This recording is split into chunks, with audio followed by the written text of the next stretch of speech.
আব্দুল্লাহ ইবনে ওমর রাদিয়াল্লাহু তাআলা আনহু পিঠের মধ্যে একবার চাপড় দিয়ে একবার বললেন, আব্দুল্লাহ, দুনিয়াতে এমন ভাবে জীবনযাপন করো মনে হয় যেন তুমি গরীব, মানে স্ট্রেঞ্জার, এলাকায় নতুন আসছো, কেউ তোমার চেনে না, তুমিও কাউরে চেনো না। অথবা আবিরু সাবিল, মানে traveller, you are a traveller, পথিক, এইভাবে থাকে। ধরেন একটা জায়গায় গেছেন, কেউ আপনার চিনে না, জানে না, ওই জায়গায় আপনি বাড়িঘর করবেন?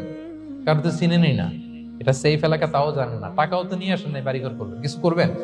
যেই কাজের জন্য গেছেন, কোন রকম কাজ সেরে চলে যাবো এখান থেকে, যেহেতু আমি অপরিচিত। অথবা ট্রাভেল করতেছেন, এখান থেকে মক্কা যাবেন, ধরেন যে দুবাইতে ট্রানজিট 4 ঘন্টা, কয় ঘন্টা ট্রানজিট, যেহেতু 4 ঘন্টা পাইছি, এবার একটা সোফা কিনি, একটা টেবিল কিনি, একটা এই কিনি সেই কিনি এয়ারপোর্টের ভিতরে, এরকম কোন পাগল করে? তাহলে এই 4 ঘন্টা ট্রানজিটে কি করে?